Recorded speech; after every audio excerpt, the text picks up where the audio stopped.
আসলে জনগণ বলতে কি আমরা বাংলাদেশের কত ভাগ মানুষকে বলবো আর কি, যারা ব্যবসায়ী শুধু তাদেরকে আপনি হচ্ছে কি যদি জনগণ মনে করেন তাহলে একটা কথা হবে আর কি। যারা হচ্ছে বড় বড় উদ্যোক্তা তাদেরকে যদি জনগণ মনে করেন তাহলে ঠিক আছে। আর যদি জনগণ আপনি পুরো বাংলাদেশের 18 কোটি মানুষকে যদি মনে করে থাকেন তাহলে এই যে বিশাল উচ্চাভিলাষী বাজেট যেটা করা হচ্ছে আর কি, সেই বাজেটটাকে হচ্ছে গিয়ে শেষ পর্যন্ত এটা আপনি কোথায় যাবেন আর কি। আর হচ্ছে যে করের বোঝা, মানে এটা যদি জনগণের বাজেট হতো তাহলে আমরা এখানে এক ধরনের প্রোগ্রেসিভ ট্যাক্সেশন আমরা দেখতে পাইতাম আর কি। জনগণ অর্থ জনগণের জন্য ব্যয় সব সরকারই করে, কিন্তু এই যে ম্যানেজমেন্টের মধ্যে আপনার এটা কি বেটার ম্যানেজমেন্ট হচ্ছে কিনা, এটা এফিশিয়েন্টলি ব্যয় হচ্ছে কিনা, এবার আপনি কোন জনগণের থেকে অর্থ আনবেন, কোন জনগণের কাছে দিবেন, এই জায়গাটা কিন্তু অর্থনৈতিক যে সাম্যের জায়গাটা সেটা কিন্তু এস্টাবলিশ করে। ভারতের যে পররাষ্ট্রনীতি সেটা গ্লোবালি তো এমনিতে ডিক্লাইনিং, সেটা তো আমরা দেখতেই পাচ্ছি। সাউথ এশিয়ার ক্ষেত্রে শুধু ডিক্লাইনিং না, এটা 100% পরাজিত। বাংলাদেশ এটা গণঅভ্যুত্থানের মধ্যে দিয়ে পরাজিত হয়েছে। ভারতের যে পররাষ্ট্রনীতি, মানে ভারত এখানে সম্পর্কটা বাংলাদেশের জনগণের সাথে না করে হাসিনার সাথে করছে, আওয়ামী লীগের সাথে করছে। তার ফলশ্রুতিতে এখানে একটা গণঅভ্যুত্থানের পরে এই যে ফলে যে এখানে একটা ডেমোক্রেটিক ট্রানজিশন হয়েছে, আস্তে আস্তে বাংলাদেশ গণতন্ত্রের দিকে আগে যাচ্ছে। এইখানে পরিবর্তিত পরিস্থিতিতে কিভাবে ডিপ্লোমেসি সেট করবে এটা ভারত করে উঠতে পারে। ডক্টর সাজিদুল হক রুবেল, আপনাকে দিয়ে আলোচনাটা শুরু করি। আমরা রাজনৈতিক অঙ্গনে যে বাহাসটা এই মুহূর্তে দেখতে পাচ্ছি, যেমনটি প্রধানমন্ত্রী বললেন যে যারা বাজেটকে গণবিরোধী আখ্যা দিচ্ছে, চানাচুরের সঙ্গে তুলনা করছে, তারা জনগণের বন্ধু হতে পারে না। আবার এই বাজেটকেই বিরোধী দল গণবিরোধী এবং চানাচুরের সঙ্গে তুলনাও করছে। এই যে বাহাস, সেই বাহাসটিকে কিভাবে দেখছেন? আসলে আপনি যেটাকে বাহাস বলছেন, আমি সেটাকে মানে এখন পর্যন্ত যেভাবে আলোচনা চলতেছে এটা বাহাজের লেভেলে উঠে নেয় আর কি। আমাদের দেশের রাজনীতি এবং রাজনৈতিক যে সংস্কৃতি, এটা যে জায়গায় চলে গিয়েছিল এবং এখনো যে জায়গায় আটকে আছে, তাতে এগুলা মোটামুটি হচ্ছে আমি মনে করি যে একটা গণতান্ত্রিক আলোচনাই হচ্ছে আর কি। তো এটা তো খুব স্বাভাবিক যে সরকার একটা বাজেট উত্থাপন করবে, সেটাকে হচ্ছে বিরোধী দল এবং জনগণ এটাকে হচ্ছে ক্রিটিক্যালি দেখবে না, এটাকে হচ্ছে শুধুমাত্র ইয়েস স্যার করে দিবে, তাহলে তো হবে না আর কি। এটা তো আর নিশ্চয়ই আমিডামির সংসদ না। কেউ কেউ বলেন এটা আমরা আর মামুদের সংসদ, কিন্তু এটা হচ্ছে আমিডামির সংসদ না। ফলে তো এখানে তো ক্রিটিক্যাল আলোচনা আসবেই। আর ক্রিটিক্যাল আলোচনা আসলেই যদি বলেন যে হচ্ছে গিয়ে আপনাদের যারা সমালোচনা করে এই বাজেটে, তাদের সম্পর্কে সতর্ক থাকতে হবে, এই ধরনের কথা বললে কিন্তু এইটা আসলে ঠিক হচ্ছে ডেমোক্রেটিক স্পিরিটের সাথে যায় না আর কি। আর নিশ্চয়ই হচ্ছে বিরোধী দলকে হচ্ছে গঠনমূলক হতেই হবে, এটা আবার নতুন করে বক্তৃতা দেবার কোনো বিষয় নেই আর কি, যেটা হচ্ছে বিরোধী দলের নেতা বলার চেষ্টা করেছেন আর কি। তবে আমরা যেটা দেখছি আর কি, তো গঠনমূলক হওয়ার অনেক চেষ্টা তারা করছে। আবার দেখলাম তারা প্রশিক্ষণও গ্রহণ করছে, আপনার হচ্ছে এই বাজেটের উপর তারা একটা ওয়ার্কশপও করছে। ওয়ার্কশপ করে এখন পর্যন্ত আমরা যে আলোচনা শুনতেছি বা যে আলোচনাগুলো ভাইরাল হচ্ছে, সেখানে খুব বেশি কনস্ট্রাকটিভ কোনো আলোচনা দেখতেছি না আর কি। মানে বয়স নিয়ে বিতর্ক হচ্ছে, ইত্যাদি ইত্যাদি হচ্ছে, এবং নিজেদেরকে অন্যভাবে উত্থাপন করবার চেষ্টা করা হচ্ছে, মুক্তিযুদ্ধ সন্তান বা শহীদ মুক্তিযোদ্ধার সন্তান বলে প্রমাণ করার চেষ্টা করা হচ্ছে আর কি, যেটা এজেন্ডার সাথে এবং এই সিজনের যে আলোচনা, সেই আলোচনার সাথে আসলে এগুলো বিষয়গুলো যাচ্ছে না। তো ফলশ্রুতিতে এখন পর্যন্ত হচ্ছে গিয়ে আমরা দেখতে চাই যে হচ্ছে সরকার যে বাজেট করেছেন, এই বাজেটটাকে হচ্ছে তিনি বলতেছেন জনগণের বাজেট, ঠিক আছে। আসলে জনগণ বলতে কি আমরা বাংলাদেশের কত ভাগ মানুষকে বলবো আর কি, যারা ব্যবসায়ী শুধু তাদেরকে আপনি হচ্ছে কি যদি জনগণ মনে করেন তাহলে একটা কথা হবে আর কি। যারা হচ্ছে বড় বড় উদ্যোক্তা তাদেরকে যদি জনগণ মনে করেন তাহলে ঠিক আছে। আর যদি জনগণ আপনি পুরো বাংলাদেশের 18 কোটি মানুষকে যদি মনে করে থাকেন তাহলে এই যে বিশাল উচ্চাভিলাষী বাজেট যেটা করা হচ্ছে আর কি, সেই বাজেটটাকে হচ্ছে গিয়ে শেষ পর্যন্ত এটা আপনি কোথায় যাবেন আর কি। আর হচ্ছে যে করের বোঝা, মানে এটা যদি জনগণের বাজেট হতো তাহলে আমরা এখানে এক ধরনের প্রোগ্রেসিভ ট্যাক্সেশন আমরা দেখতে পাইতাম আর কি। তো প্রোগ্রেসিভ ট্যাক্সেশন কিন্তু নাই, মানে যেখানে যত বেশি টাকা মানুষ কামাই করবে তার ট্যাক্সের স্লটও তত বেড়ে যায় আর কি। পৃথিবীর বিভিন্ন দেশে আপনি স্ক্যান্ডিনেভিয়ান কান্ট্রিগুলোতে কিংবা জাপানে এরকম প্রোগ্রেসিভ ট্যাক্সেশন আছে। তো আপনি তো ওই পর্যায়ে যাওয়ার মতো অবস্থা আমাদের এবং রাজস্ব আদায়ের তৈরি যে হয়নি। লক্ষ্যমাত্রা নির্ধারণ করা হয়েছে সেটি কতটা আর বাস্তবসম্মত? রাজস্ব মাত্রা লক্ষ্যমাত্রা নির্ধারণের ক্ষেত্রে দেখা যাচ্ছে যে করের আওতাভুক্ত যে মানুষ সেটা সংখ্যা বাড়াবার একটা টেন্ডেন্সি আছে, এটা একটা পজিটিভ। কিন্তু যেটা হলো আমাদের সমস্যা সেটা হচ্ছে যে যত বেশি শক্তিশালী, যে যত বেশি টাকা পয়সার মালিক থাকেন তারা তত বেশি ট্যাক্স ফাঁকি দেয় আর কি। এটাই বাংলাদেশকে আমরা দেখে আসতেছি, বা সেই ব্রিটিশ আমলের পর থেকে এইভাবেই আমরা দেখে আসতেছি এই প্রবণতাটা আর কি। এই প্রবণতাটা ভাঙবেন কেমনে করে, সেটা ভাঙার জন্য আপনার কল কি, বা সেটা কল দেওয়ার মতো সাহস আছে কিনা সরকার কিংবা বিরোধী দলের আর কি। অসংখ্য ধন্যবাদ জানাচ্ছি আপনাকে। আলাউদ্দিন মোহাম্মদ, একদিকে আপনারা বলছেন যে বাজেট অনেকটা চানাচুরের মতো, অন্যদিকে আবার প্রধানমন্ত্রী বলছে যে যেই বাজেটের মাধ্যমে জনগণের ভাগ্য বদলাতে চাই সেই বাজেটকে তারা চানাচুরের সাথে তুলনা করে। যারা বাজেটকে চানাচুরের সাথে তুলনা করে তারা জনগণের বন্ধু নয়। তাহলে কি আপনারা আক্ষরিক অর্থে জনগণের বিরোধিতা করছেন? চানাচুর এত সুস্বাদু, বিশেষ করে আমাদের নারী বন্ধুদের কাছে খুব উপাদেয়। এটা নিয়ে ছেলেদের কাছেও আছে, তো ঢাকার মোড়ে মোড়ে চানাচুরের দোকান আছে, কিন্তু এটাকে এইভাবে আপনার যে একজন আরেকজনকে চানাচুর দিয়ে যেভাবে ঘায়েল করছে এটা কাম্য ছিল না। কারণ যেদিন চানাচুরের কথা বলছে এটা সত্য যে চানাচুরে কিন্তু আসলে পুষ্টিগুণ নেই। চানাচুরের মতো আরও অনেক মুখরোচক খাবার, ফুচকা বলেন কিংবা চটপটি বলেন, এগুলোর মধ্যে কিন্তু সে অর্থে পুষ্টিগুণ নেই, কিন্তু খেতে ভালো লাগে। তো রাজনীতিতেও কিন্তু অনেক কিছুই আছে যেগুলো, যেমন আমরা অনেক কথা বলে অনেক টক শো করি, সেখানেও কিন্তু আপনার শেষ পর্যন্ত কোনো মেসেজ পাওয়া যায় না। হ্যাঁ, কিন্তু কথা কিন্তু হয়, তর্ক হয়, বিতর্ক হয়। তো এই বাজেটটা আমি বলবো যে এটা একটা আসপেক্ট বলতে গিয়ে নাহিদ ইসলাম বলেছিলেন চানাচুরের মতো, এটা পুরোটা আপনার হোলিস্টিক্যালি বলেন নাই। কিন্তু চানাচুরের বিষয়টা আজকে আবার যেভাবে সংসদে নিয়ে আসা হলো, আমার মনে হয় এটাকে একটু বেশি গুরুত্ব দেওয়া হয়েছে আর কি। আমার মনে হয় না যে বিরোধী দলীয় নেতারা বাজেটটাকে এইভাবে আপনার আউট অ্যান্ড আউট আপনার ডিনাই করছে, এমন কোনো ঘটনা আমরা ঘটেছে দেখি নাই। আমরা বাজেটে শিক্ষা বরাদ্দ, স্বাস্থ্যে বরাদ্দ, আপনার সামাজিক সুরক্ষা খাতে বরাদ্দ, তারপর আপনার ট্যাক্সের ক্ষেত্রে বিশেষ করে ট্যাক্সের আপনার ব্যবসায়ীদের জন্য যে ইম্পোর্ট ট্যারিফ অনেকগুলো জায়গায় ডিউটি ছাড় দেওয়া হয়েছে, এগুলো তো ইতিবাচক। আবার দেখা যায় ইনকাম ট্যাক্সের ক্ষেত্রে গরিবের উপরে আপনার 48% ট্যাক্স বাড়ানো হয়েছে, যেখানে আপনার সর্বোচ্চ ধনীর উপরে 9% ট্যাক্স বাড়ানো হয়েছে। মানে পুরো উল্টো, মানে আমরা যেটা সবসময় বলি যে ইনকাম ট্যাক্স হবে প্রোগ্রেসিভ, যার আয় যত কম তার ট্যাক্স তত কম হবে, যার আয় যত বেশি হবে ট্যাক্স তত বেশি হবে, মানে ট্যাক্স বার্ডেনটা তত বেশি হবে। কিন্তু আমরা এখানে দেখেছি যে ট্যাক্স বেড়েছে যার আয় সবচেয়ে বেশি কম, মানে ট্যাক্স ব্র্যাকেটের সবচেয়ে নিচে আছে, তার আপনার ট্যাক্স আপনার কত পার্সেন্ট বললাম, 48% বেড়েছে। হ্যাঁ, 5%টা 1,10% হয়ে গেছে। তারপর আপনার এরপরের সেম, মানে আমরা এটাকে পুরোটা রিগ্রেসিভ ওয়েতে হয়েছে। বাট মূল সমালোচনার জায়গাটা ছিল যে আপনি কর্মসংস্থান বাদ দিয়ে, বিনিয়োগ বাদ দিয়ে শুধুমাত্র সামাজিক সুরক্ষা খাতের মাধ্যমে এবং দ্রব্যমূল্য কমানোর মাধ্যমে যেই প্রজেকশনটা করছেন, আমরা মনে করি যে আপনাকে আরেকটু সতর্ক স্টেপ নেওয়া উচিত। কারণ বাংলাদেশের অর্থনীতি একটা আপনার মোটা দাগে এটার ভিত্তিটা নষ্ট হয়ে গিয়েছিল, সেই ভিত্তিটাই এই বাজেট, এই অর্থনৈতিক কাঠামোর মাধ্যমে তৈরি করতে হবে। তো এই প্রেক্ষিতে কিন্তু আমাদের যে কনসার্নটা ভ্যালিড ছিল, এটা কিন্তু সম্পূরক বাজেটের ব্যয়ের আকার কমিয়ে এটা প্রমাণ করা হয়েছে। এবং আপনি বলতে পারেন যে এই যে একটা অবস্থান এবং এই যে একটা আশঙ্কা প্রকাশ করা হলো যে আমরা একটা জনতুষ্টিমূলক বাজেটের মাধ্যমে আমরা বড় সমস্যা, বড় ক্ষত, যেটাতে আপনার অস্ত্রোপচার লাগবে, সেটাকে আমরা মলম দিয়ে, ওষুধ দিয়ে আমরা সমাধান করতে চাচ্ছি।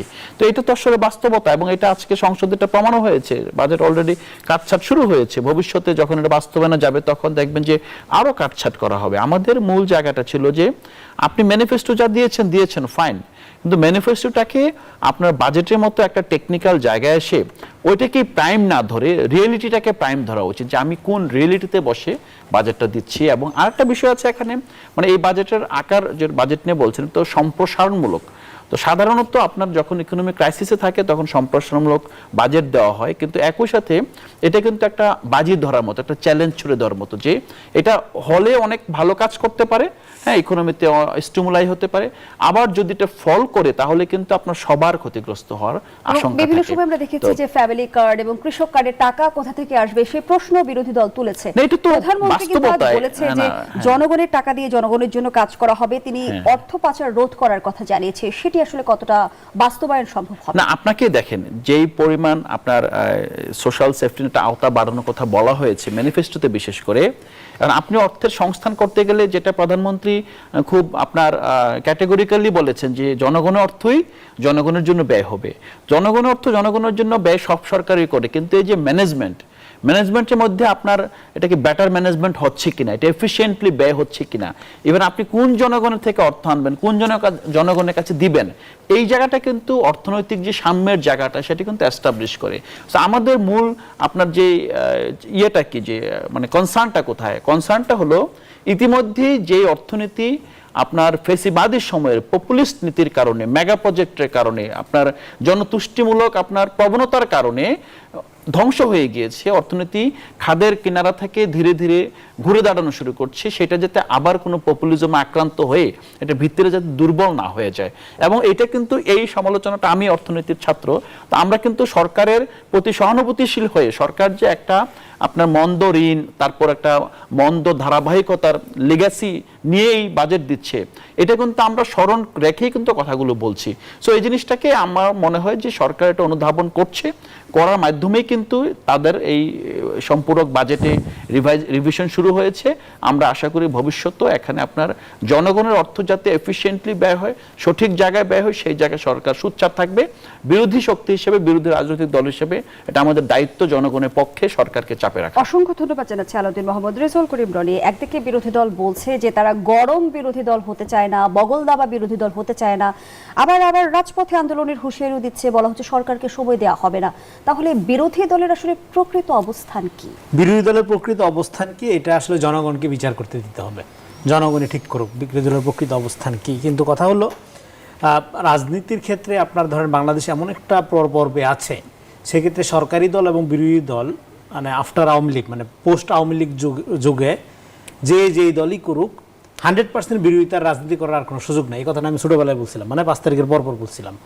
এখনও পর্যন্ত এখানে যে আমি আলোচনা শুনলাম আমি 2জন আলোচকের, সেখানে কিন্তু অনেকগুলো বিষয় তারা কিন্তু সরকারের কতগুলো জিনিস প্রশংসা করেছেন এবং কতগুলো জায়গায় তারা কনসার্ন ব্যক্ত করেছেন, যেটা সরকারের যারা সমর্থক তারা ওই জায়গাগুলোতে কনসার্ন ব্যক্ত করছেন। যেমন আমি নিজেও কনসার্ন ব্যক্ত করবো।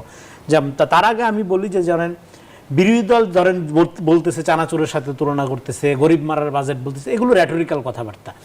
এই র্যাটোরিক্যাল কথাবার্তা বলে লাভ নেই। আপনি যদি তার ধরলাম চানাচুরের কথা বলতেছেন, চানাচুর তো স্বাস্থ্যকরভাবে উৎপাদন করা যায়, চানাচুরের কোনো পুষ্টিগুণ নাই, কথাটা তো সত্য না। চানাচুর পুষ্টিগুণ সমৃদ্ধভাবেও তো বানানো যায়, আপনি এমনভাবে বানান যাতে এটা পুষ্টিগুণ থাকে, তারপর যাতে খাইলে কোনো সমস্যা না হয়, এরকমভাবে তো সম্ভব বানানো। তো অনেকে কিন্তু এইভাবে বানায় দেখবেন যে বাচ্চারা চানাচুর পছন্দ করে, যে বাবা মার স্বাস্থ্য সচেতন তারা নিজেরা এইভাবে বানায়, হ্যাঁ বানায় খায় এবং খুব মজাও লাগে।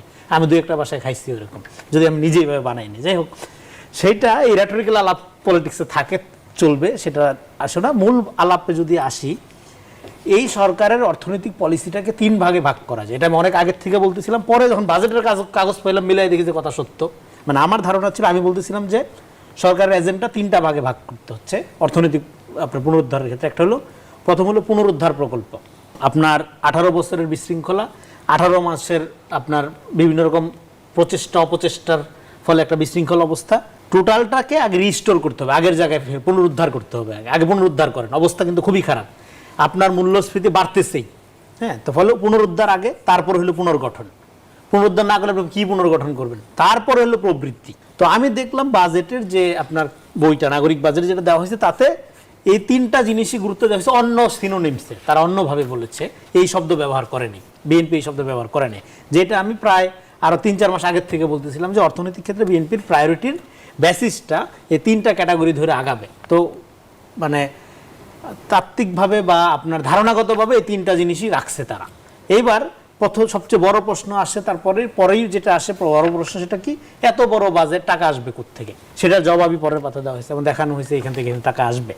তার চেয়ে বড় কথা হলো এই বাজেটের মূল বৈশিষ্ট্যটা কি? মূল বৈশিষ্ট্য হলো ডেমোক্রেটাইজেশন অফ ইকোনমিক্স, ইকোনমির একটা আপনার গণতন্ত্রায়ন করা। যেমন আমি ঢাকা ব্যাংকের মালিক, তাহলে সব ছাত্র দল যদি চাকরি দেই, তাহলে তো আপনার উন্নতি হবে, কার হবে? শুধু ছাত্র দলের হবে। এবার আমি ইসলাম ব্যাংকের শেয়ার হোল্ডার, অল্প হোক বেশি হোক, আমি সব ধৈরা শিবির এখানে চাকরি দেই, বা এমন একটা কাঠামো ঠিক করি যে শিবির ছাড়া এখানে আর কেউ টিকতে না পারে, তাহলে উন্নয়ন হবে, অগ্রগতি হবে, শুধু শিবিরের হবে।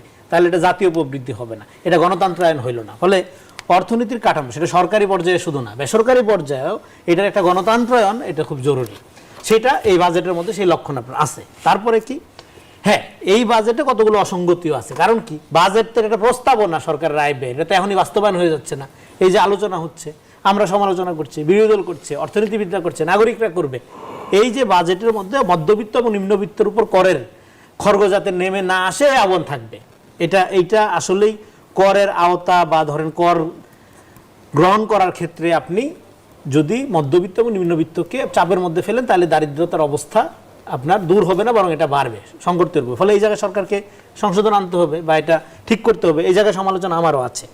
তো এটা নিয়ে এখানে আলাউদ্দিন মোহাম্মদ আলোচনা করছে, ভাই হয়তো যুক্ত করবে। তো আরেকটা হলো যে বাজেট নিয়ে আলোচনার যে রেটরিক্যাল, যেই কথা দিয়ে শুরু করলাম এই পর্ব, এই রেটরিক্সের বাইরে আমাদের আলোচনা প্রশ্ন তুলতে হবে যে জায়গা থেকে সরকারি দল, নাগরিক বা যারা দেশের ভালো চায়, এর বাস্তবায়ন প্রক্রিয়া কি হবে। বাজেট কিন্তু খুব সুন্দর, বইয়ে থাকে লেখা, খুব এটা একটা রিচুয়াল।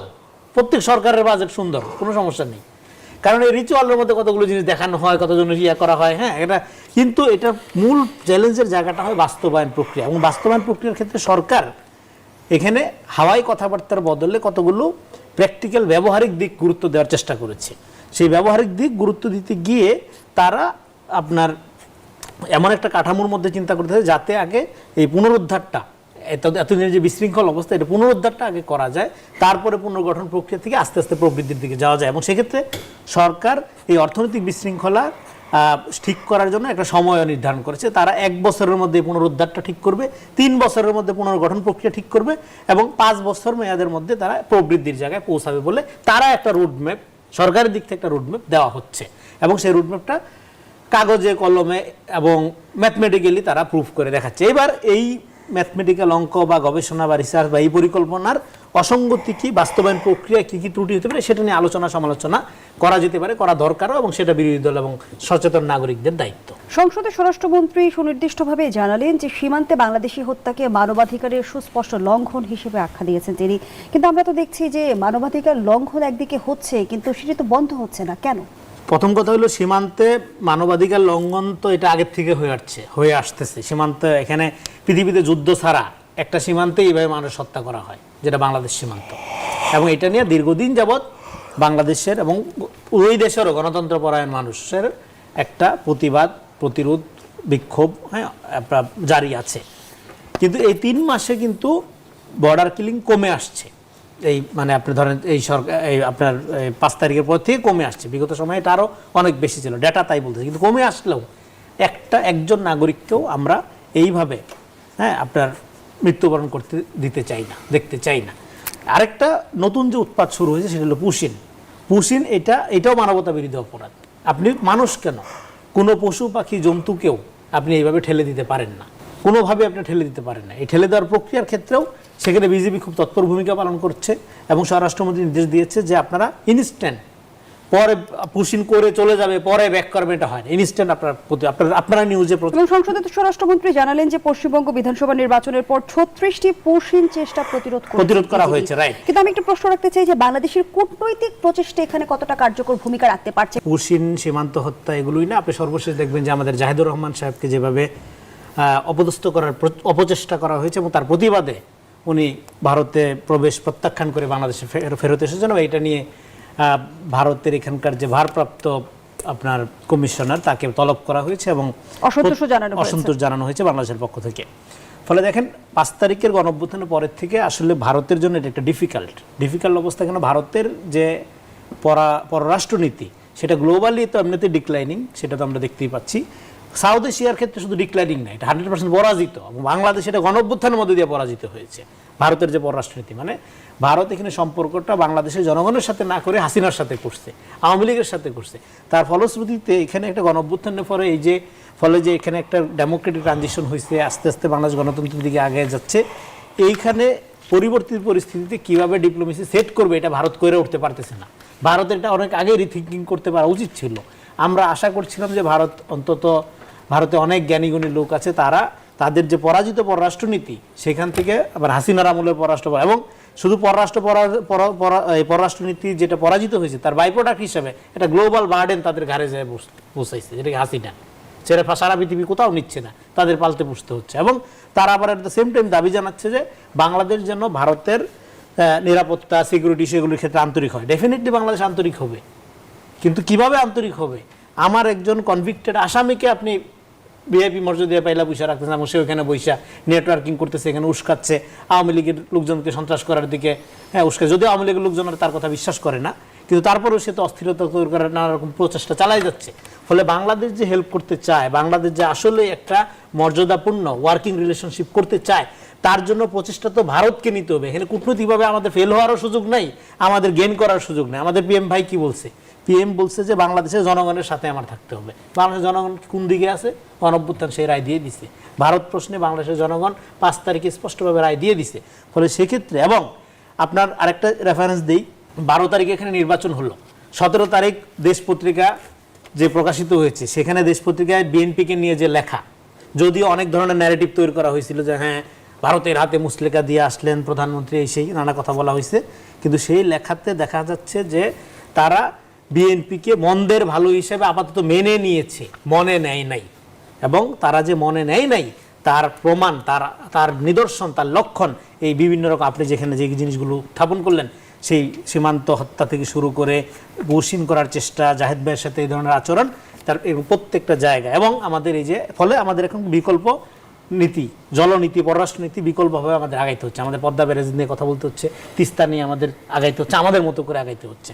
ফলে এগুলো তো আসলে আমরা মনে করছিলাম যে ভারত যেহেতু দাবি করে তারা একটা গণতন্ত্র পরায়ণ দেশ, কিন্তু এটা ভারত ফেল করছে। ফলে আপনার প্রশ্নের সরাসরি উত্তর হলো কূটনৈতিকভাবে এখানে বাংলাদেশের দিক থেকে তেমন কিছু করার নেই। আমরা অলরেডি একটা মর্যাদাপূর্ণ ওয়ার্কিং রিলেশনের আহ্বান বিগত আমল থেকে জানাই আসতেছি।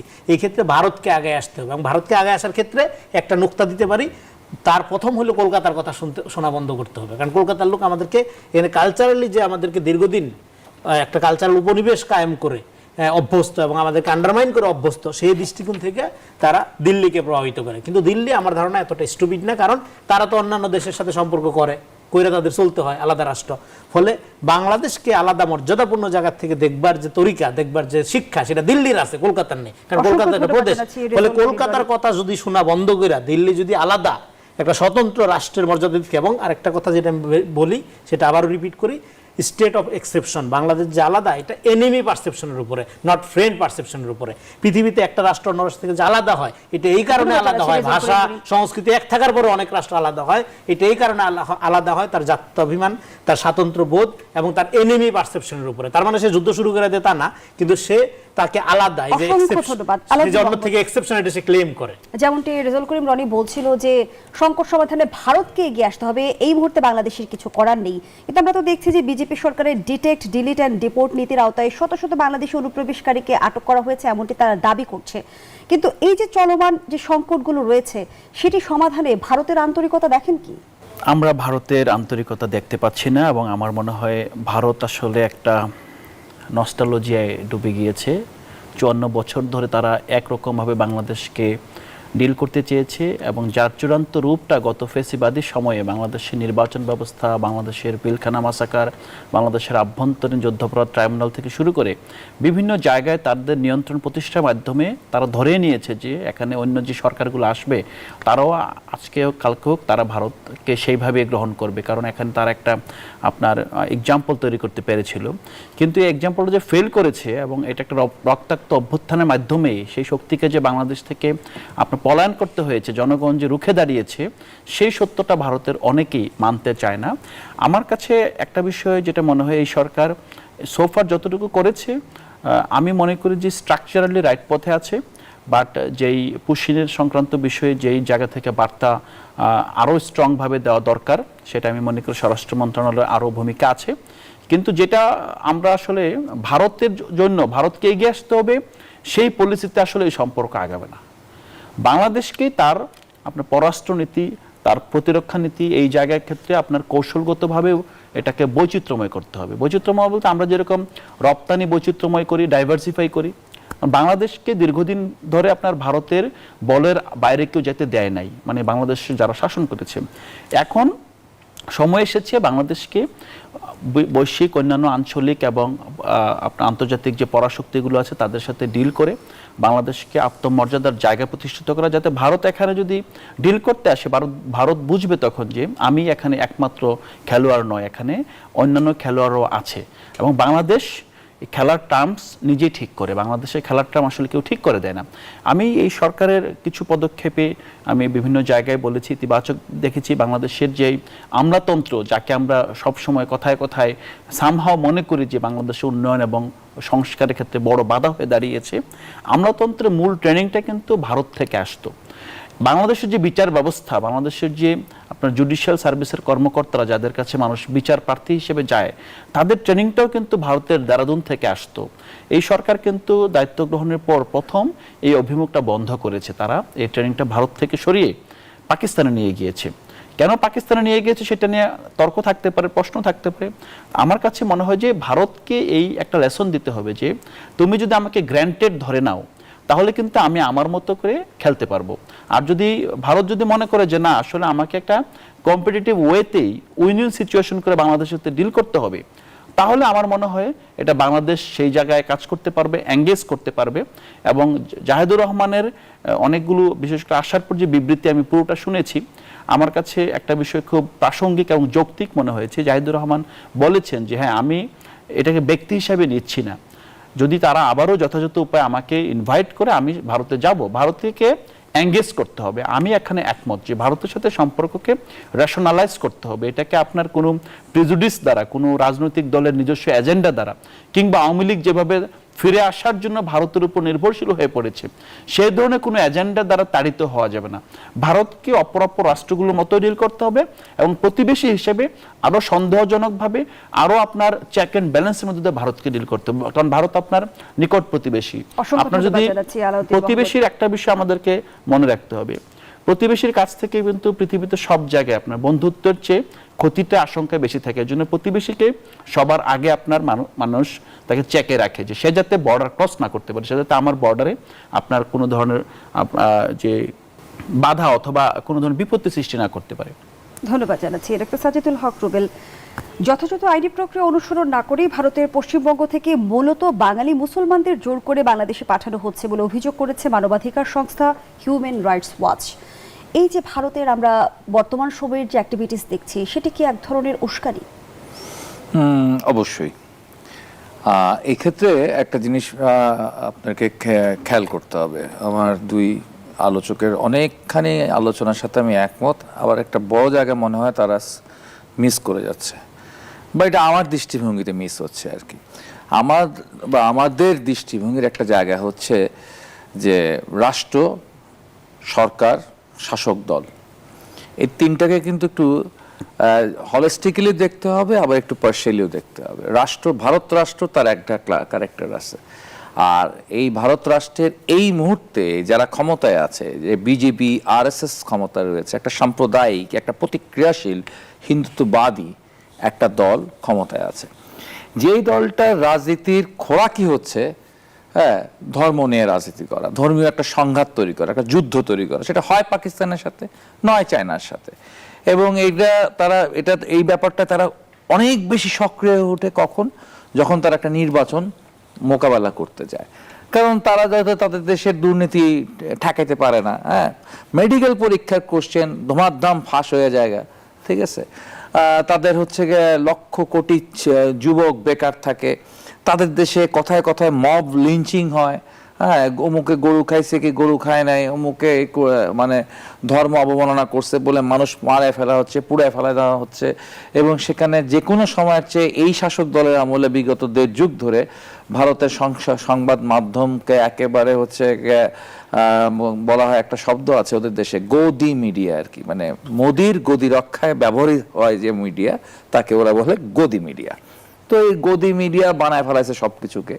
এরকম একটা প্রচন্ড মানে খারাপ অবস্থার মধ্যে বিজেপি যখন হচ্ছে টলমল হয়, ঠিক সেই সময় দেখা যায় কোনো একটা ওই যে উস্কানি বললেন না, একটা উস্কানিকে সেটা পলিটিক্যাল উস্কানি আর থাকে না, সেটাকে সাম্প্রদায়িক উস্কানিতে তারা নিয়ে যাবে। এবং যখন সাম্প্রদায়িক উস্কানিতে নিয়ে যাবে তখন তারা তাদের পলিটিক্সের তাদের যে ডায়নামার আছে সেটা হচ্ছে অ্যাক্টিভ হয়ে উঠবে, তার ফুয়েল হিসাবে আসবে হচ্ছে এই সাম্প্রদায়িক উস্কানিগুলো।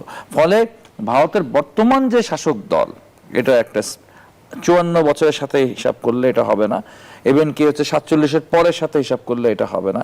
এটা একটা নতুন একটা চ্যালেঞ্জ আমাদের জন্য এই জায়গায় আছে।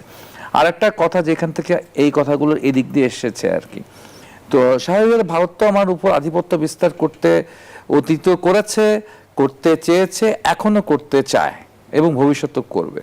বাট আমার কূটনীতির জায়গাটা, হ্যাঁ, আমার পলিসির জায়গাটাতে আমার মনে হচ্ছে যে আমাদেরকে হলো ছোটখাটো দুইটা উদাহরণ তৈরি করলে হবে না আর কি, হ্যাঁ, দু একটা দৃষ্টান্ত তৈরি করলে হবে না। এখানে আমার হচ্ছে গিয়ে কূটনীতির জায়গাটাকে আমাকে অবশ্যই নতুনভাবে ঢেলে সাজাইতে হবে এবং নতুন জায়গায় আসতে হবে। এই জায়গায় একটা গুরুত্বপূর্ণ শব্দ ব্যবহার করছে আমার আলাউদ্দিন, যে উইন উইন পলিসি। ঠিক আছে, মানে আমি উইন করব, ও হারবে, বা ও উইন করবে, আমি লস করবো, বা শেখ হাসিনার ভাষা আছে, মানে আমরা যা চাইছি সবই দিয়েছি, এত আর কেউ দিতে পারবে না, কিন্তু তার বিনিময়ে আপনি কি পেয়েছেন? আপনি কিন্তু কিছু পান নাই আর কি। ঠিক আছে, মানে ওকে জিতাই দিয়েছে, নিজে হেরে গেছে, তো ওকে জিতাই দিব, আমি হেরে যাব, বিষয় এইভাবে করে শান্তি বা এইভাবে করে নিজের পিঠ বাঁচানো না। আমিও উইন করব, সে উইন করবে, এটাই হয় পৃথিবীর ডিপ্লোমেসির একটা ক্যারেক্টারিস্টিক্স। তো এখন এই জায়গাটাতে হচ্ছে বাংলাদেশ এর এই যে বর্ডারে যে কিলিং করা হচ্ছে বহু বছর ধরে হচ্ছে, সেটা নিশ্চয়ই ইলেকশনের পরে হচ্ছে না, বা আগস্ট অভ্যুত্থানের পরে হচ্ছে না, এটা আওয়ামী লীগ আমলে হয়েছে, সব আমলে হচ্ছে। এই বর্ডার কিলিং এর ক্ষেত্রে এটা রুট কজ কি? এই রুট কজের কতগুলো জায়গায় আমাকে আনবায়াসলি দেখতে হবে। ঠিক আছে, আনবায়াসলি দেখতে হবে। হ্যাঁ, এটারও ঠিক, একটা বর্ডার এলাকায় স্মাগলিং হতেই পারে, ঠিক আছে, হতেই পারে না, এটা হয় বাংলাদেশের প্রত্যেকটি জেলায় এই ঘটনাগুলো হচ্ছে, হয় আর কি। কিন্তু এই স্মাগলিং এর যে বিষয়টা, এটার ক্ষেত্রে আমাদের বিজেপি কিভাবে দেখে আর ওদের বিএসএফ কিভাবে দেখে? ওদের বিএসএফ এর ব্যাপারটা থাকে দেখা মাত্র একটা গুলির নির্দেশ থাকে, আমাদের বিডিআর কিন্তু সে দেখা মাত্র কাউকে গুলি করছে না আর কি। ঠিক আছে, তো এইখানে যে আপনি হচ্ছে বিচার বহির্ভূত ভাবে হত্যা করে ফেলতেছেন মানুষকে, এবং সীমান্তে যে লেথাল ওয়েপন ব্যবহার বন্ধে আমরা কতটুকু কার্যকর, এবং এই জায়গায় সুনির্দিষ্টভাবে একটা ইন্টারন্যাশনাল ল আছে, সেই ইন্টারন্যাশনাল লকে বারবার ভারত ভায়োলেট করতেছে। তো এইখানে পুরো বিষয়টাকে আপনি আনবায়াসলি হচ্ছে আমার মনে হয় এই শুধুমাত্র ফ্ল্যাগ মিটিং করে বা দিল্লিতে যে বৈঠকটা হয়ে গেল, আমার মতে এটা হচ্ছে দুই দেশের সীমান্তরক্ষী বাহিনীর কর্মকর্তাদের একটা বৈঠক হয়েছে, বাট এইভাবে না, এটা একটা পলিটিক্যাল এজেন্ডা, এটা পলিটিক্যাল এজেন্ডা এবং আমাদের লিডারশিপের, ঠিক আছে, আমাদের লিডারশিপের এবং ওই দেশের লিডারশিপের মধ্যে এই আলোচনাটাকে নিয়ে আসতে হবে। এবং এই ক্ষেত্রে রনি ভাই যেটা বলছেন আমি সেটা সমর্থন করি, আসলে পশ্চিমবাংলার এখানে ফ্যাক্টর না, আসলে সীমান্ত রক্ষার দায়িত্ব বা বিএসএফ যা যা করছে কাহিনী, এটা কিন্তু বিএসএফ কিন্তু কার আন্ডারে? রাজ্য সরকারের আন্ডারে না। এই যে ওরা হত্যা করে, ওরা দিল্লির সরকারের কথাই হত্যা করে, ওরা রাজ্য সরকারের কথায় হত্যা কখনোই করে না, করার অধিকারও তাদের নাই আর কি। কিন্তু এই মুহূর্তে রাজ্য সরকার যেটা করছে, এখন নতুন যে গল্পটা তৈরি হলো, নতুন যে চ্যালেঞ্জটা আসলো, সেটা হচ্ছে এখন একেবারে আপাদমস্তক, মানে দিল্লিতে যেমন একটা প্রতিক্রিয়াশীল সরকার ছিল, সাম্প্রদায়িক সরকার ছিল, ঠিক একই রকম একটা সরকার এখন পশ্চিমবাংলার মসনদে এসছে। ফলে ওরা এসেই যেটা হচ্ছে, যেমন মুসলিম বিদ্বেষী বক্তব্য দিচ্ছে, নির্বাচনের ফলাফল নির্বাচনে আমি পৃথিবীর কোথাও দেখি নাই আর কি যে কোনো এমন মানে সাম্প্রদায়িক কথা বলবে বা এমন রেসিস্ট কথা বলবে যে আমাকে তো মুসলমানরা ভোট দেয় নাই, আমাকে ভোট দিয়েছে হিন্দুরা, বা তিনি তার ভোটের ফলাফল কি হবে বুঝে থেকে তিনি বুঝাচ্ছেন যে এরপরে যে সেন্টারগুলো আছে ওগুলো হচ্ছে বাঙালি নাই, ওখানে মারোয়ারিরা আছে, ফলে আমি ওই আসনগুলোতে আমি জিতে আসবো। এটা তো অবশ্যই রাজনৈতিক এজেন্ডা। এই জায়গাটা এটা বড় বিষয় হচ্ছে কি, বিরতিতে যেতে চাই, আবার বিরতির সময় হয়েছে, সেটি হচ্ছে যুক্তরাষ্ট্রের সঙ্গে বাণিজ্য চুক্তি বাংলাদেশের অবস্থান শক্তিশালী করতে ভূমিকা রাখবে এমন প্রত্যাশা ব্যক্ত করেছেন পররাষ্ট্রমন্ত্রী। ঠিক কোন কোন ক্ষেত্রে বাংলাদেশের অবস্থান শক্তিশালী করতে যেমনটি আসলে পররাষ্ট্রমন্ত্রী বলছেন যে যুক্তরাষ্ট্রের সঙ্গে বাণিজ্য চুক্তি বাংলাদেশের অবস্থান শক্তিশালী করতে ভূমিকা রাখবে, ঠিক কোন কোন ক্ষেত্রে বাংলাদেশের অবস্থান শক্তিশালী হবে বলে মনে করেন? একেবারে বিপরীতটা আমি ভাবি, এবং আমি মনে করি যে ওনার সাথে যে প্রথম যখন ইন্টারাকশন আমাদের বাংলাদেশের জনগণের, তখন যে থাইল্যান্ডে একটা কনফারেন্স ছিল, সেই কনফারেন্সে তিনি আমাদেরকে বাঙালিকে হাইকোর্ট দেখাইছিলেন আর কি।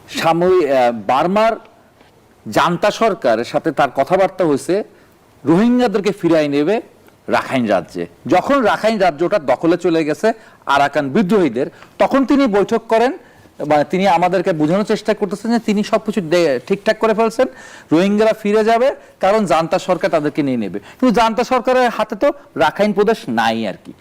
এরকম ভাবে আমাদেরকে তিনি হচ্ছে হাইকোর্ট সেই মুহূর্তে দেখাইছিলেন। আর এই বাণিজ্য চুক্তির বিষয়টি হচ্ছে আমার মতে যে উনি যেটা বলেছেন এটা বিএনপির বাকি নেতৃত্ব বিশ্বাস করেন কিনা। আমরা জনগণ বা আমরা বিরোধী দল, সেটা তো আমরা কমিউনিস্ট পার্টি, এটা তো বিশ্বাস করছি না, বরঞ্চ মনে করছি যে এই মুহূর্তে নির্বাচন উত্তরকালীন এই নির্বাচিত গণতান্ত্রিক সরকারের সবচেয়ে বড় বিপদ, যে বিপদের মধ্যে এন্ট্রিম গভর্নমেন্ট তাকে ফেলে দিয়ে গেছে, যে চ্যালেঞ্জের মধ্যে ফেলে দিয়ে গেছে, সেই চ্যালেঞ্জটি হচ্ছে এই বাণিজ্য চুক্তি, যার মধ্য দিয়ে বাংলাদেশের বাণিজ্য করবার স্বাধীনতা হারায় ফেলেছে, বাণিজ্য করবার স্বাধীনতা হারায় ফেলেছে। আর একটা জিনিস মনে করবেন যে এই বাণিজ্য চুক্তিতে যে জিও পলিটিক্যাল অ্যাসপেক্টগুলো আছে সেটা কখনোই ভারতের বিরুদ্ধে নয়, সেটার মূল টার্গেটটা হচ্ছে চীন। চীনকে টার্গেট করে হচ্ছে কি এখানে আমেরিকা এক ধরনের প্রস্তুতি গ্রহণ করছে, এবং আগামীতে দুটো সামরিক চুক্তিও এই ব্যাপারে, আকসা জিএসমনিয়া সহ দুটো সামরিক চুক্তিও হয়ে যেতে পারে। এবং সেটার ক্ষেত্রে কিন্তু আপনি দেখবেন একটা পর্যায়ে গিয়ে ভারত এবং আমেরিকা কিন্তু বন্ধুত্ব বা সম্পর্ক থাকবে, বা আমরা একসময় বলতাম ভারতকে যে মার্কিন সাম্রাজ্যবাদের জুনিয়র অংশীদার, ঠিক আছে।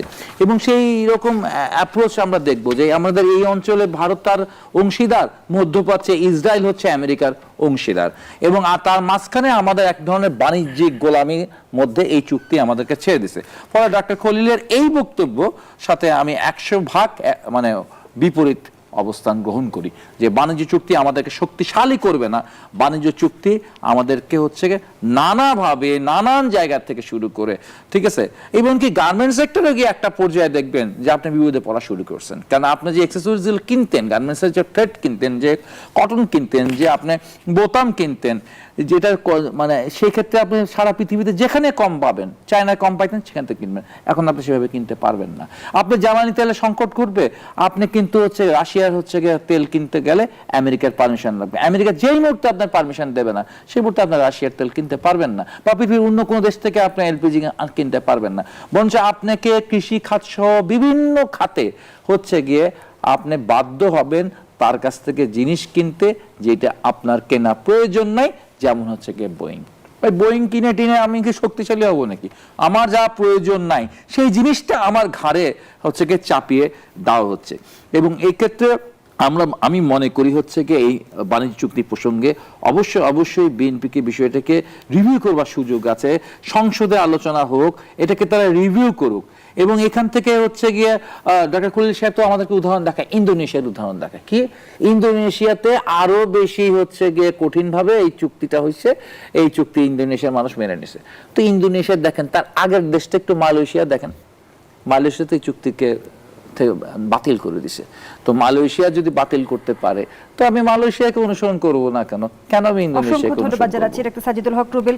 রেজাউল করিম রনি, এই বিষয়টা নিয়ে আপনার কাছে প্রশ্ন রাখতে চাই। একদিকে সরকার বহুমুখী পররাষ্ট্রনীতির কথা বলছে, অন্যদিকে বাণিজ্য চুক্তির এই যে শর্তের বেড়াজাল, সে সঙ্গে ডক্টর সাজিদুল হক রুবেল যেমনটি বলছিল যে চীনকে টার্গেট করে এখানে একটা সমীকরণ রয়েছে, তাহলে সামনের দিনে যুক্তরাষ্ট্র এবং চীনের সাথে ভারসাম্যমূলক সম্পর্ক কিভাবে বজায় রাখবে বাংলাদেশ? দেখেন, বাংলাদেশের পররাষ্ট্রনীতি হলো সবার আগে বাংলাদেশ ফার্স্ট পররাষ্ট্রনীতি, সেই নীতির আলোকে চলছে।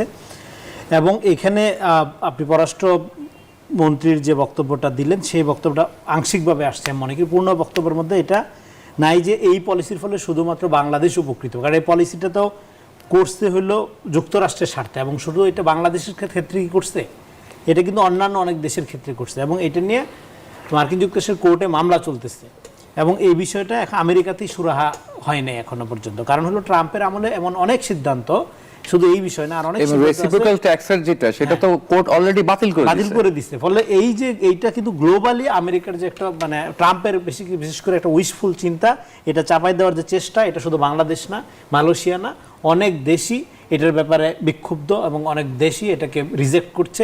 খোদ আমেরিকার আদালত এটা রিজেক্ট করছে। ফলে এখান থেকে বাংলাদেশের লাভবান হওয়ার আসলেই তেমন কোনো সুযোগ নেই, কারণ এটা ইতিমধ্যে প্রকাশিত হয়েছে। এবং আরেকটা কথা, যখন অন্তর্বর্তীকালীন সরকার এই ধরনের চুক্তি করা হয়, ইভেন বন্দরের কথাগুলো হয়, তখন কিন্তু তারেক রহমান লন্ডনে থেকে বলছিল যে আপনারা এমন কোনো চুক্তি বিদেশের সাথে করবেন না যেটা দীর্ঘমেয়াদে জনগণের অর্থনৈতিক ভাগ্যকে প্রভাবিত করে। তখন তাকে বলা হয়েছিল সংস্কার বিরোধী, হ্যাঁ, সেই নানা কথা বলা হয়েছিল। এখন আজকে দেখেন কি একটা সমস্যার মধ্যে সবাই আমরা পড়ছি। ফলে এইটা যদি আপনি চিন্তা করতেন জাতীয় স্বার্থ, যে ঠিক আছে এটা একটা নির্বাচিত সরকার যদি আসে, তখন তারা একটা অন্য দেশের সাথে নেগোসিয়েশনের ক্ষেত্রে বলতে পারে যে জনগণের পক্ষে আমাকে থাকতে হবে, কারণ আমি জনগণের দ্বারা নির্বাচিত। তখন সেই সরকারটা একটা শক্তি পায় বা সেই সরকারটা একটা বোল্ড পজিশন নিতে পারে। কিন্তু একটা টেকনোক্রেট টাইপের গভর্নমেন্ট যখন থাকে ফুললি, তখন এই ধরনের আপনার এই মানে গ্লোবাল পাওয়ারগুলোর সাথে বার্গেনিংয়ের ক্ষেত্রে একটা আপনার পিছায় থাকতে হয়, সবসময় দেখা গেছে। ফলে আজকে এইটার দায়টা, এটা ভাই যেরকম বললেন যে এটা অন্তর্বর্তীকালীন সরকারের সময় থেকে এটা হয়ে আসছে, কিন্তু আমি মনে করি যে এখানে হ্যাঁ বাংলাদেশ লাভবান হবে এমন কথা যেমন বলার সুযোগ নেই। আর যুক্তরাষ্ট্র এটা বাংলাদেশকে লাভবান করার জন্য এই চুক্তি প্রণয়ন করে নাই। এই চুক্তিটা প্রণয়ন করা হয়েছে তার যে সাম্রাজ্যিক বাসনা, সে যে ইকোনমিক্যাল সুপার পাওয়ার অবস্থান সেটা যে ধরে রাখতে চায় গ্লোবালি, শুধু বাংলাদেশের ক্ষেত্রে না, সেইটার একটা পলিসিগত একটা বিষয় সে করছে। চুক্তির বিষয়ে আপনার অবজারভেশন জানতে চাই। চুক্তির বিষয়ে আমার অবজারভেশন হলো যে আমরা অর্থনৈতিকভাবে যে ভালনারেবল অবস্থায় আছি, বিশেষ করে বৈদেশিক ঋণ এত বেশি আপনার আমাদের ঘাড়ে, তো সেক্ষেত্রে বাংলাদেশের যেই বণিক শ্রেণী, বিশেষ করে যারা পোশাক রপ্তানি করে যুক্তরাষ্ট্রে প্রায় $8 বিলিয়ন তাদের বাজার, তো মূলত তাদের ইন্টারেস্টে কিন্তু চুক্তিটা করতে হয়েছে। হ্যাঁ, আপনি তাদের ইন্টারেস্টকে আমাদের সামগ্রিক ন্যাশনাল ইন্টারেস্ট না, হ্যাঁ, এটা আংশিকভাবে এটা আমাদের ন্যাশনাল ইন্টারেস্টের অংশ। তো এটা সত্য, যুক্তরাষ্ট্র তো সারা বিশ্বে এটা ট্রাম্প ট্যারিফের মাধ্যমে সবাইকে একটা ট্র্যাপে ফেলছে, হ্যাঁ, যে একটা ভয় দেখাইছিল যে এখন চুক্তি আদায় করে নেওয়াটা। তো আমাদেরকে বুঝতে হবে যে এই চুক্তি মানে প্রথমত যেমন রনি ভাই যেটা মনে করছেন যে এটা অন্তর্বর্তীকালীন সরকার হয়েছে বলে এটা চাপিয়ে দিয়েছে, এটা রাজনৈতিক সরকারে পারতো না। আমার মনে হয় এখানে একটা কনসেনসাস বর্তমান সরকার এবং অন্তর্বর্তী সরকারের মধ্যে ছিল এবং এই ধারাবাহিকতাটা চলে আসছে। তো আমাদের এখন মূল জায়গাটা রুবেল ভাইয়ের মতো আমি বলবো যে রিভিউ করে আমরা কিভাবে আমাদের স্বার্থে নিয়ে আসতে পারি। তবে এই চুক্তির কিন্তু আপনার মোটা দাগে চুক্তির যে সভরেন্টি রিলেটেড ইস্যুগুলো, তারপর আপনার অন্যান্য রাষ্ট্রের সাথে চুক্তি করা, বাণিজ্য করা, সেই ক্ষেত্রে বিশেষ করে প্রেফারেন্সিয়াল ট্যারিফ মানে এগ্রিমেন্ট করা, সেদিক দিয়ে অনেকগুলো বাইন্ডিংস আছে। বাট আপনি যদি বাণিজ্যের ক্ষেত্রে চিন্তা করেন, মোহাম্মদ দু এক লাইনে শুনবো, যেমনটি বিরোধী দলীয় নেতা বললেন যে বিরোধী দলকে গরম বিরোধী দল যেন না ভাবা হয়, তাহলে কি বিরোধী দল নরম বিরোধী দল, মানে কি বোঝাতে চেয়েছেন তিনি, কি বুঝেছেন আপনি? চুক্তির ব্যাপারটা শুনবেন না, চুক্তির ব্যাপারটি নিশ্চয়ই শেষ করেছেন। চুক্তির ব্যাপারটা আমার শেষ হয় নাই, শেষটা হলো যে এখানে আমাদের অর্থনৈতিক স্বার্থ আছে, এটা বুঝতে হবে। যতক্ষণ পর্যন্ত আমরা নিজেদের ইকোনমি নিজেরা ডাইভার্সিফাই না করতে পারি, আমাদের উৎপাদন ব্যবস্থা আমাদের নিয়ন্ত্রণ না রাখতে পারি, তাহলে শুধুমাত্র ইউএস এর সাথে এই চুক্তি না, আমরা আদানের সাথে যখন চুক্তি করেছিলাম তখন আসলে কোন সেটেলমেন্টের মাধ্যমে করেছিলাম? শেষ প্রশ্নের উত্তর যদি আপনি দিতে চান। শেষ প্রশ্নের উত্তর এটা সিম্পল। আপনার নরম গরম বিরোধী দল আসলে তার কাজ হলো সরকারকে সফল করা মানে কি জনগণের পক্ষে সরকারকে সফল করে তোলা এবং সরকারের ব্যর্থতাগুলো জনগণের সামনে স্পষ্ট করা, যে তুমি যদি এগুলো ডেলিভারি দিতে পারো না, তো এই সরকার পারছে না, আমি পারবো। হ্যাঁ, তো যদি বিরোধী দল জনগণের সেটা প্রকাশ করতে পারে যে এই জায়গায় ফেল করছি, এটাও বিরোধী দলের একটা বড় আপনার আমি মনে করি যে সফলতা, যে সরকারের যৌক্তিক বিরোধিতা করতে পারা, যে এই জায়গায় সরকার আসলে খারাপ করছে। আর যে জায়গায় সরকার ভালো করছে, বিরোধী দল যদি আপনার মনে করে যে না এটা সরকারকে অ্যাপ্রিশিয়েট করা যায়, সেটা করতে পারে। দ্বৈত রাজনীতির বার্তা দেয় কিনা? দ্বৈত রাজনীতি বলতে একদিকে বিরোধী দল বলছে যে গরম বিরোধী দল ভাববেন না, তারা আবার বলছে বগলদাবা বিরোধী দল না। বিরোধী দলের এখানে সরকারকে সমর্থন এবং সরকারকে চাপে রাখা দুইটাই কিন্তু দায়িত্ব। আমরা দীর্ঘদিন ধরে একটা একপেশে আপনার সরকার ব্যবস্থা দেখেছি। যখন আমরা 91 থেকে গণতন্ত্র যাত্রা হয়েছে তখন ধরে নিয়েছে যে নির্বাচন কিন্তু ফলাফল মানার রেকর্ড কম ছিল না আমাদের এখানে। তো এখানে এই প্রথমবারের মতো আমরা একটা আপনার মোটামুটি নিজেদের মধ্যে একটা কনসেনসাস আছে এরকম সরকার পেয়েছি। তো সেটা আমরা মনে হয় এটা এক্সাম্পল হিসেবে নিতে পারি।